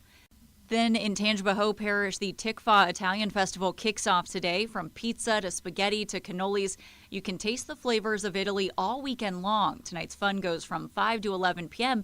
Then Saturday and Sunday, gates open at 10 a.m. And we can't forget about the Zurich Classic, which starts today for day 2 of play. It continues all weekend in Avondale. And finally, a reminder, the last day to cast your ballot early in the upcoming election is tomorrow. Polls are open 8:30 to 6 at your local registrar of voters office. You have until Tuesday to request an absentee ballot and until May 2nd to return it. The election is next Saturday, May 3rd.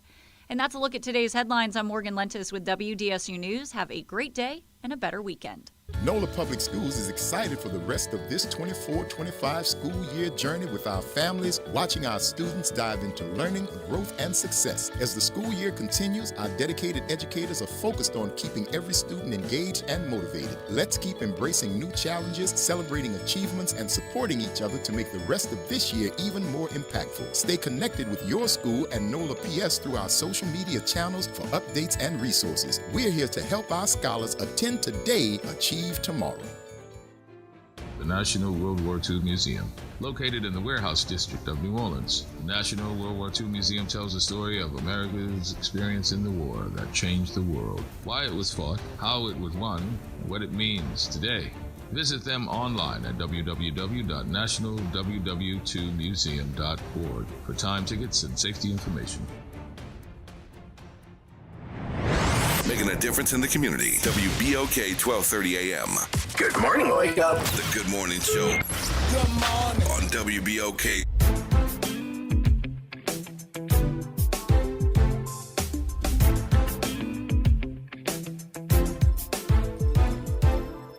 And we are back. Welcome back to the Good Morning Show. If you're just joining us, we're on the phone in conversation with Dante King.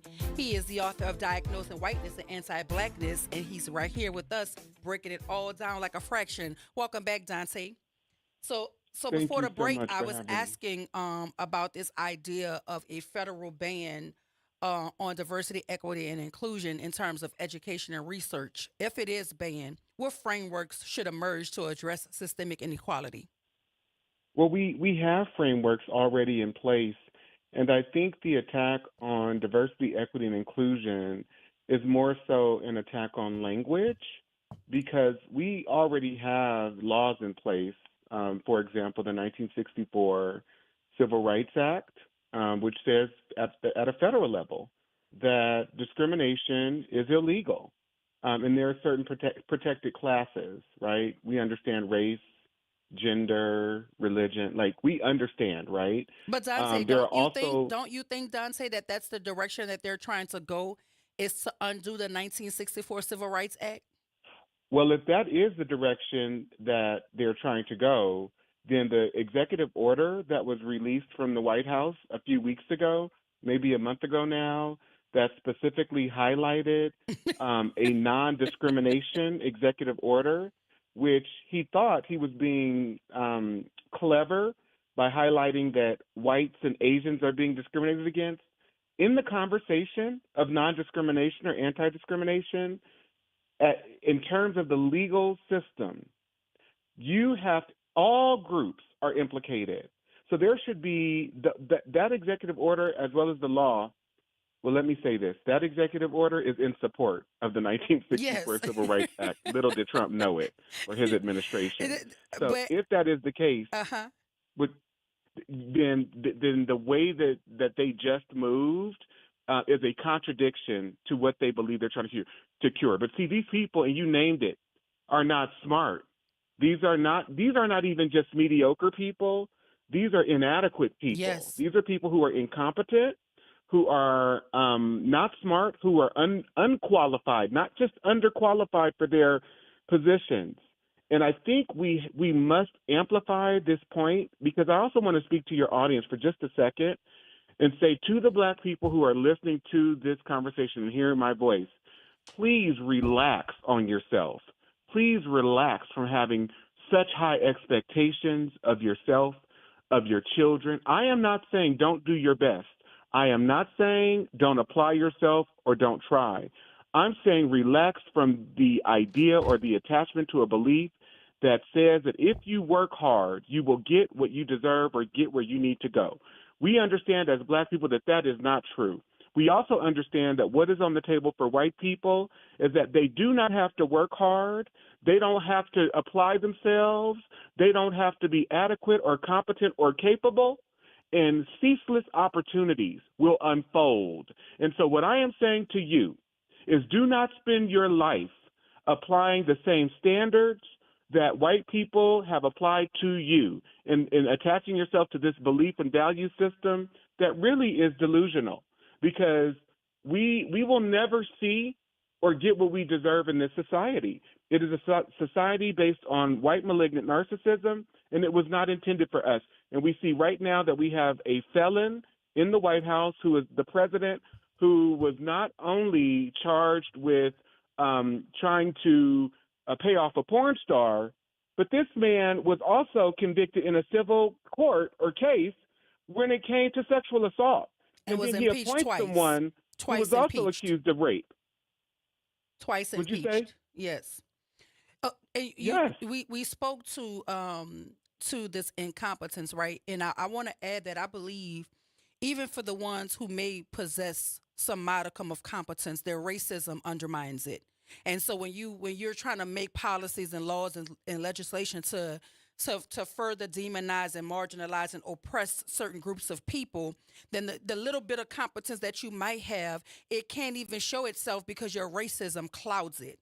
And I think it's so scary to live in a space where they believe they're so smart that they are creating this idea of really telling us what they really think of us, because you absolutely know how we're ingenuitive, right? Like we are.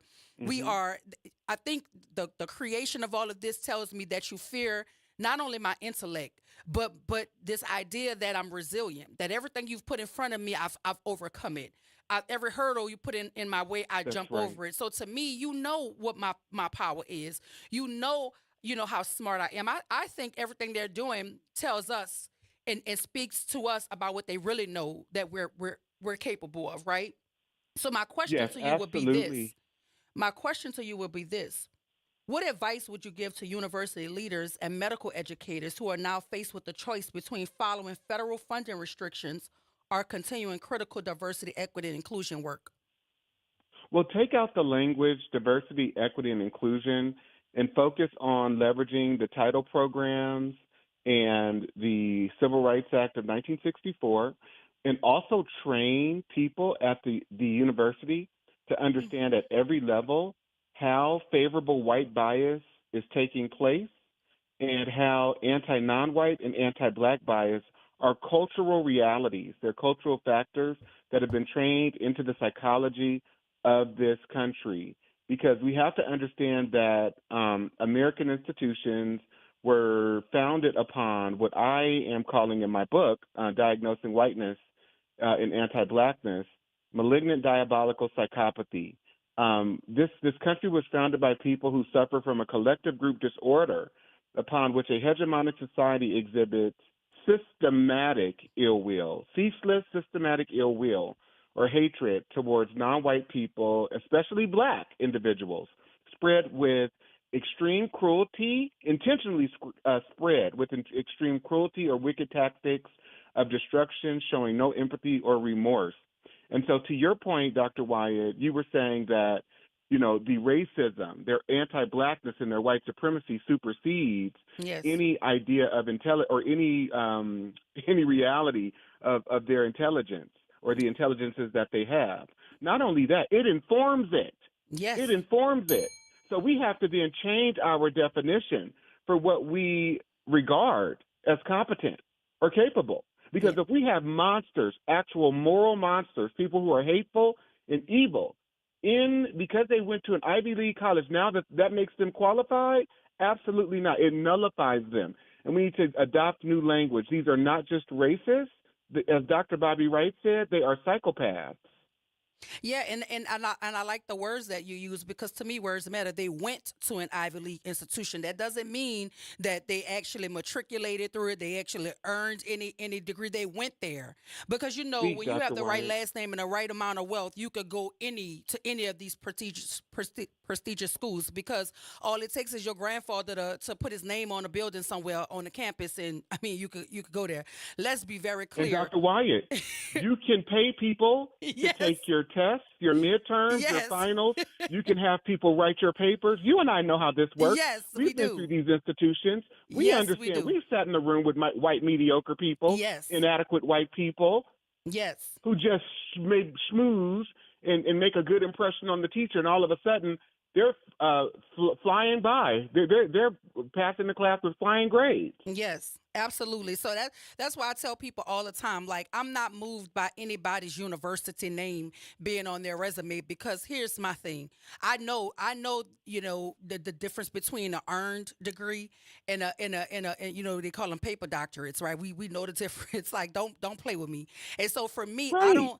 I don't give into this prestige because I said this on the air a multitude of times. The talent makes the facility prestigious. We've allowed these people to call their universities prestigious and we're chasing it like it's some sort of prize. But you are the prize. If you bring your intellect to Xavier University is prestigious. If you bring your intellect to Grambling State University is prestigious. We have to start telling our children that because you're chasing their definition of prestige when it's a mirage. It's bought and paid for. That's right. Right? So let's and stop what you're- acting like the brick and mortar is somehow prestigious. No, your intellect, your talent, your gift that you bring to it makes it prestigious. And so if they want to take away diversity, equity, and inclusion, Dante, I'm waiting on them to diversify those NFL rosters and those NBA rosters, and that roster at Alabama, because I can't see Alabama football without diversity, equity, and inclusion. I can't see it.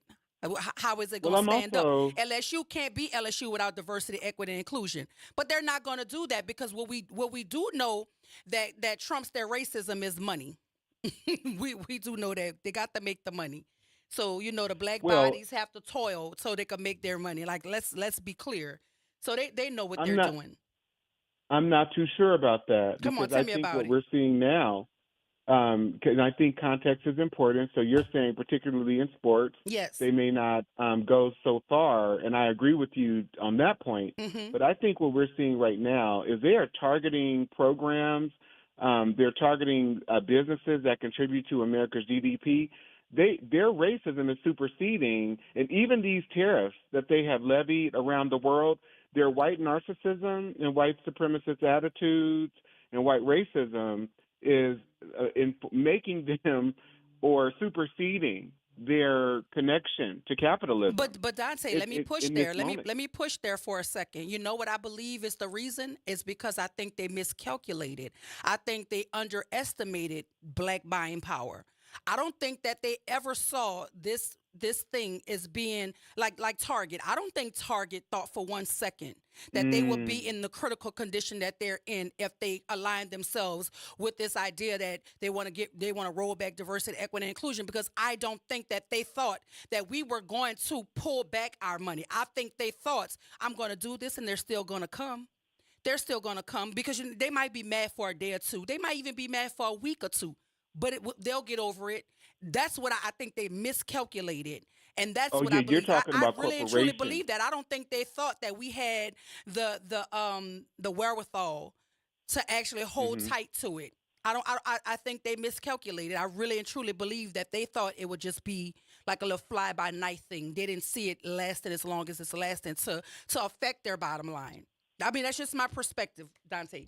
I can see that. I agree with you when it comes to corporations and their acquiescence to what the Trump administration is doing. Yes. I was more so commenting on the policies and the executive orders that are coming out of the Trump White House. And I was more so speaking to what the administration is doing.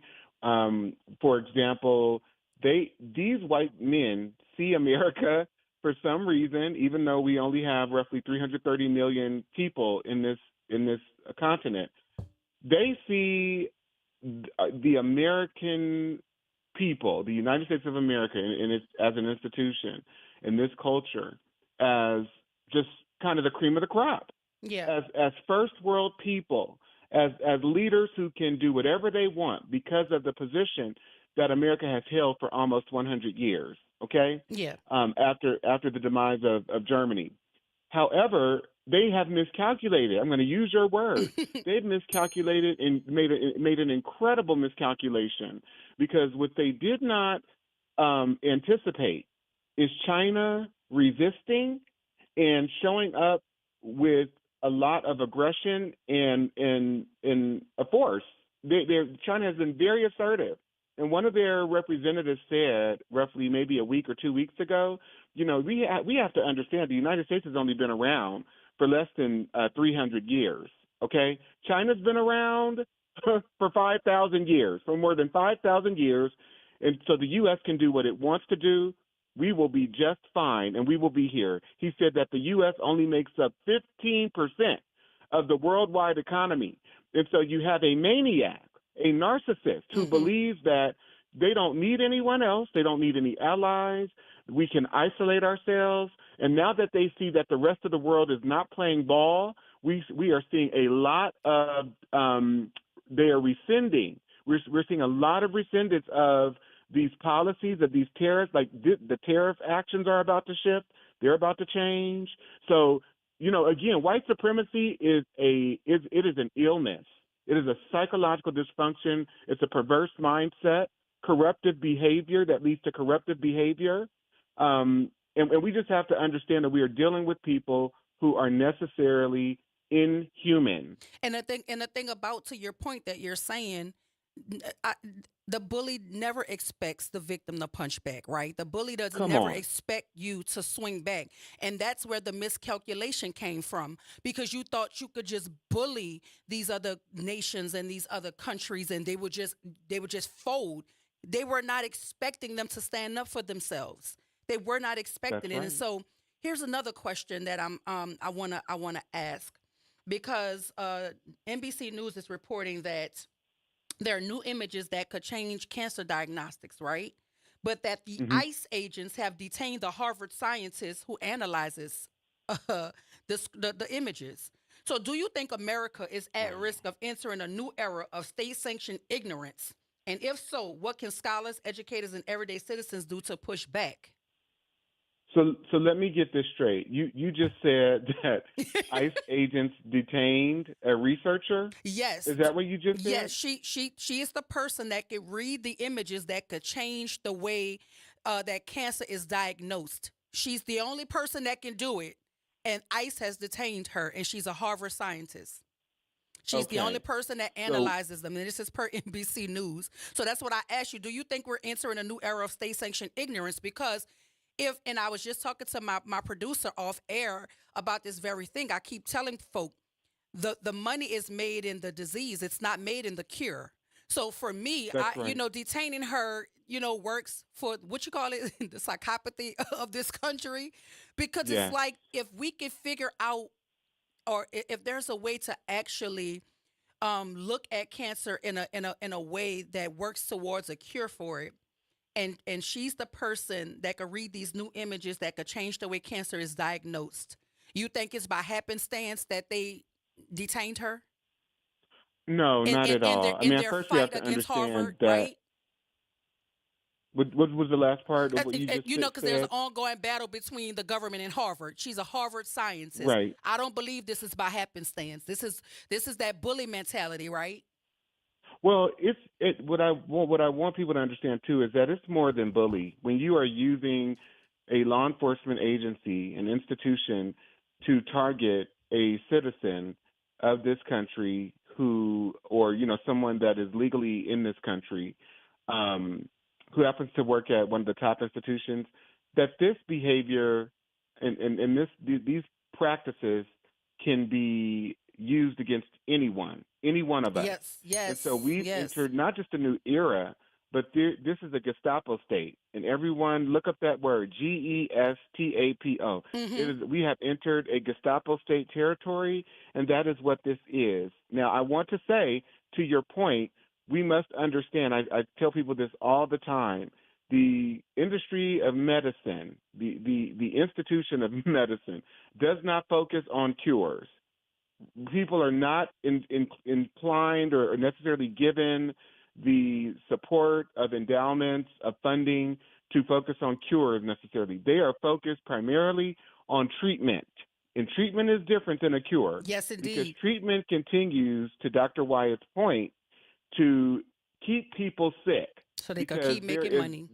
The field of medicine, the practice of medicine is an economic beast, okay? And we can look at what doctors are paid on average. We can look at the the revenue that hospitals bring in. We can look at the pharmacology and pharmaceutical industry and look at how it is economized. It is a business. And so there's an emphasis and focus on treatment rather than cure. Let me grab these callers for you, because you do have some callers. But for the listening audience, Gestapo is the official secret police of Nazi Germany. It was formed in 1933, and it was responsible for suppressing opposition to Nazi regime, enforcing laws, and investigating political crimes. And I also want to make certain you know, Dante, that the Harvard scientist is non-white. I think that's important to know. She was picked up by ICE because you understand where I'm going with that. But James, good morning. Welcome to the Good Morning Show. You're on with Dante King.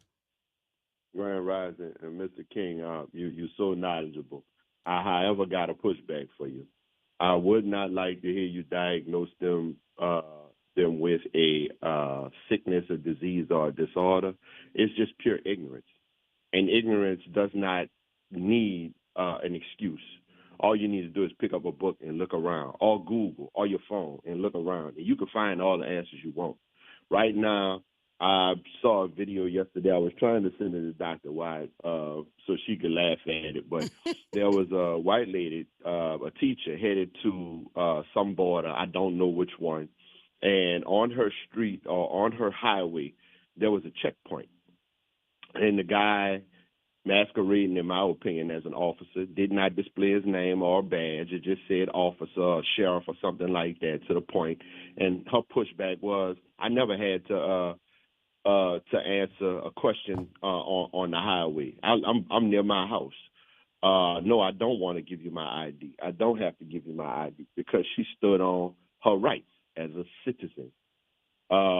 Most of these people are actually running around masquerading as officers, as Gestapo, bucking the law, which is the Constitution. The law of the land is the Constitution. They were holding up some type of note card as to why they had the right to detain the woman at the checkpoint, even though she committed no crime. But she pushed back. Now, I don't know how that video ended, but I will say this. The persons that were stopping her were white. And the persons that sounded like she was being talked to, or I saw a hand, it appeared to be a white hand from her recording, the interaction. So let's not call it a disease. This is just pure ignorance. They don't need an excuse. I'm not giving you an excuse for killing people in droves by mass shootings. This is not a disease. You know better, and your intentions are on full display. So thank you for taking my call. Thank you, James. Go ahead, Dante. So can I ask, I don't know, I just want to present a question, because I heard him say on one hand that, don't give it a label or a diagnosis, but on the other hand, he, somewhat contradicted himself, because he's willing to absolve the behavior as ignorance. And my research leads me to believe and conclude that it is very intentional. He used that word toward the end. So intentionality and ignorance cannot coexist in a way that, like, they're kind of contradictory. Yeah. I'm following. And so, yeah. And so by me giving it not defining it as mental illness for the sake of excusing it, but defining it on very clear terms as it is hateful, intentional hate. Right. Because we have to remember the basis of ignorance is simply not knowing. And what you're saying is, if you're intent on doing something, then you know what you're doing. And so we can't just, dismiss it as just being ignorance. It has a definition, and it's deeper than ignorance, is what you're saying. I want to grab this last caller for you because we have to go to break, and I want to get his question in before you have to go. Good morning, Reverend Calhoun. Welcome to the Good Morning Show. You're on with Dante King. Good morning to all. Doc, would you not say that these tactics were Hitler tactics for world domination? Do you see that there is a group that has come together, Putin, 45, 46, whatever years, are really coming together to try for world domination. They're trying to, education, the things that raise people to the next level is under attack to the point that we have no voice. He's taking away the voice of people now.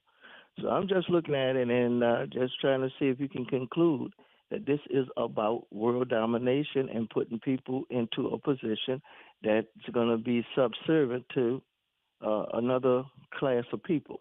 Thank you, Rev. What you say, Dante? Because we have to go to break. I don't want to abruptly end it, so I want to give you the closing statement, and you got to promise to come back because you know how we do. We get into it, and then we go all over, and we just never have enough time.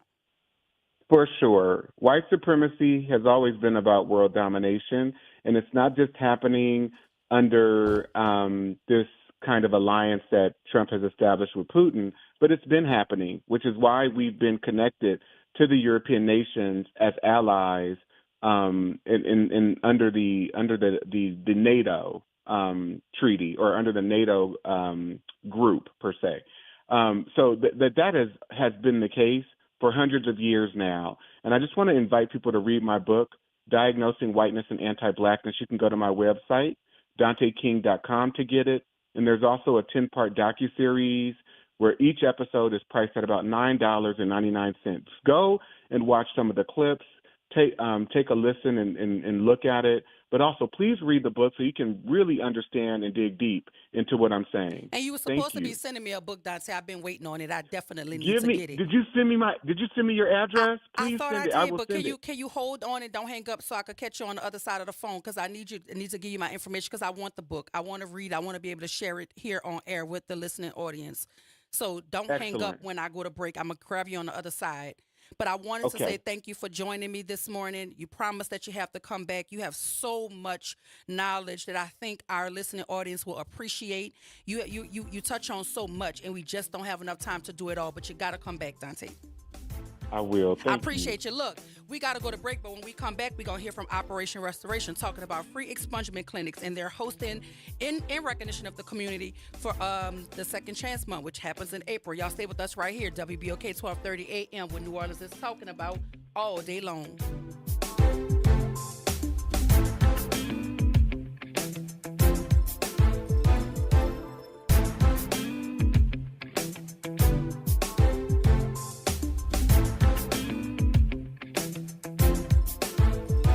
Warm, muggy, spotty chance for heavy rain. Partly cloudy skies with highs in the mid-80s. After 4 p.m., potentially heavy rain moves in scattered, but we'll start first on the North Shore before extending to the South Shore.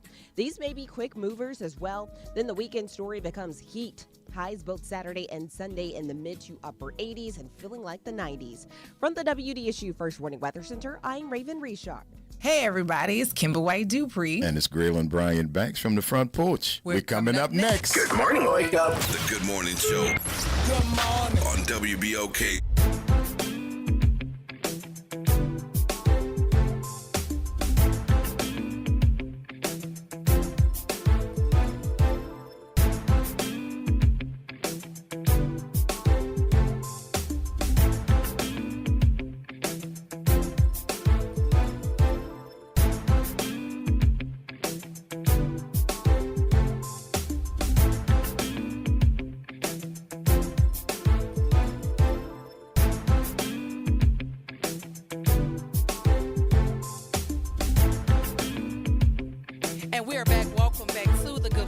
I'm your host, Dr. Ashanta White. If you're just joining us, you missed a conversation, y'all, with the one and only Dante King. He is the author of Diagnosing Whiteness and Anti-Blackness. And if you have not gotten a copy of that book, you need to do so.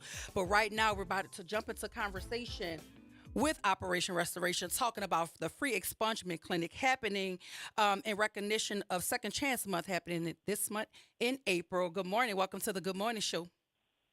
Good morning. Good morning. Thank you for having me. No, thank you for being here. We appreciate you. So this free expungement clinic, I know we don't have a lot of time, but can you tell our listening audience, where is it? When is it? How do they sign up for it? Yes, absolutely. So in recognition of Second Chance Month, we are hosting a free expungement clinic today at Captain C Snowball from 11 a.m. to 2 p.m. It's going to be at 3636 Washington Avenue. The community just needs to bring a copy of their criminal record and a valid ID, and we can take care of them.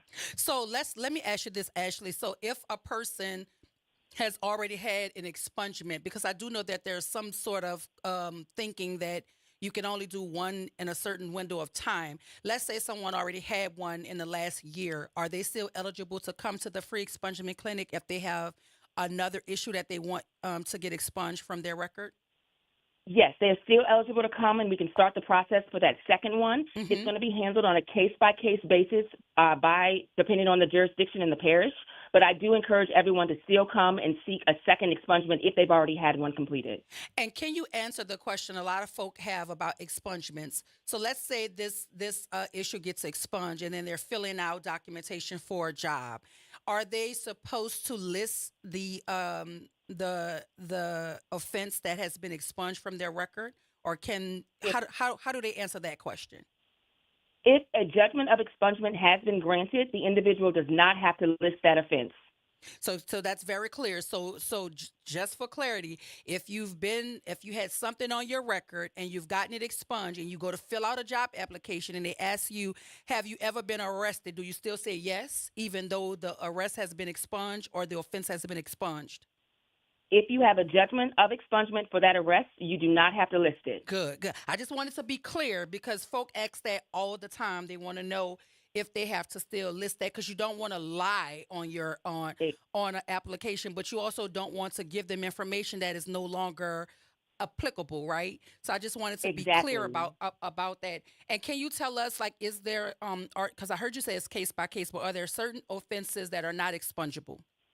Yes, there are. The Louisiana Code does have a list of of offenses that are not expungible. It is a long, long list, so that's why we encourage everyone to come out and get advice from our counsel that'll be there, get advice from their experts to see which expungement they can get, because some of the offenses are not eligible for an expungement.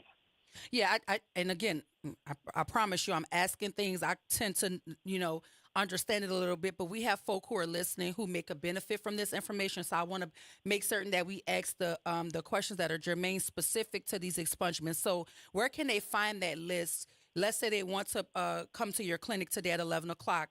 Is there a website that they can go to see a list of offenses that are not expungible so that they're not wasting their time or taking up your time when you could be helping someone who actually needs the expungement? Is there a place we can go to look at that list?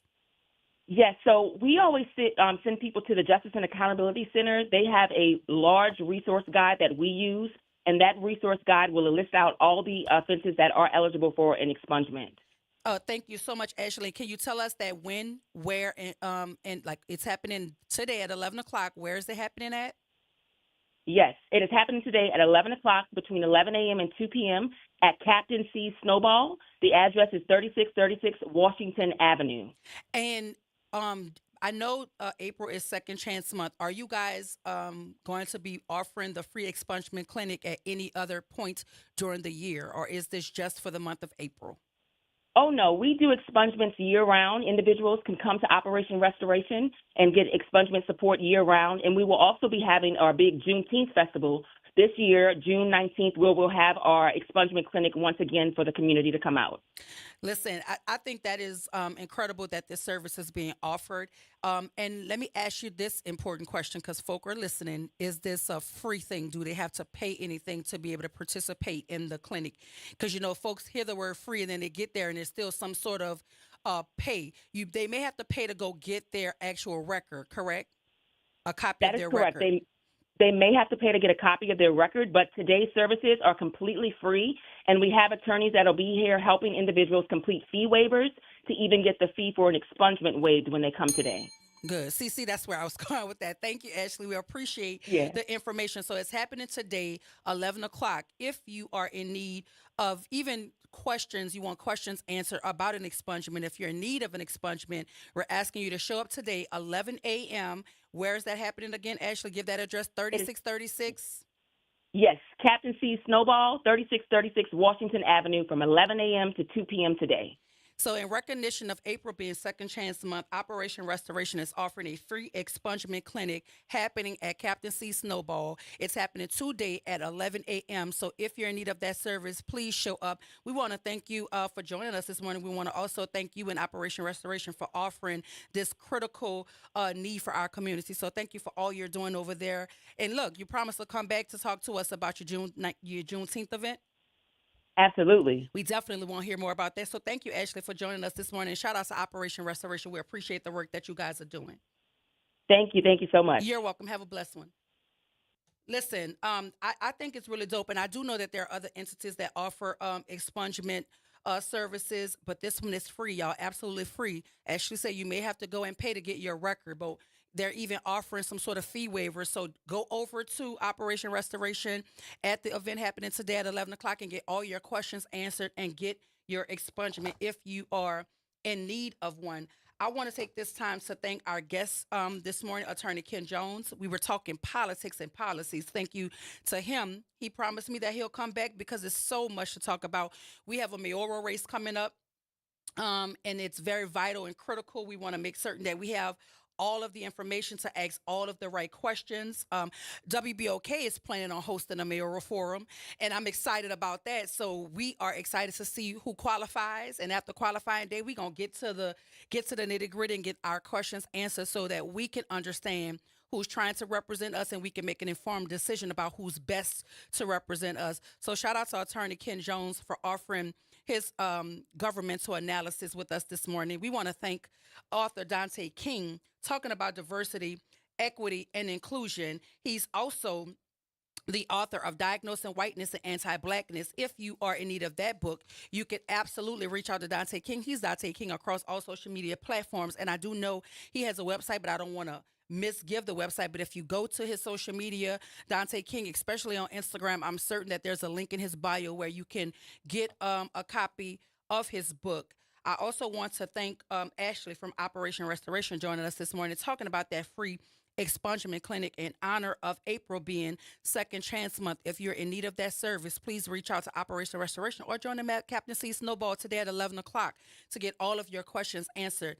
It's been a heck of a show, y'all, but I want to make certain that you guys are also aware that there is a runoff that is happening May 3rd here in our city.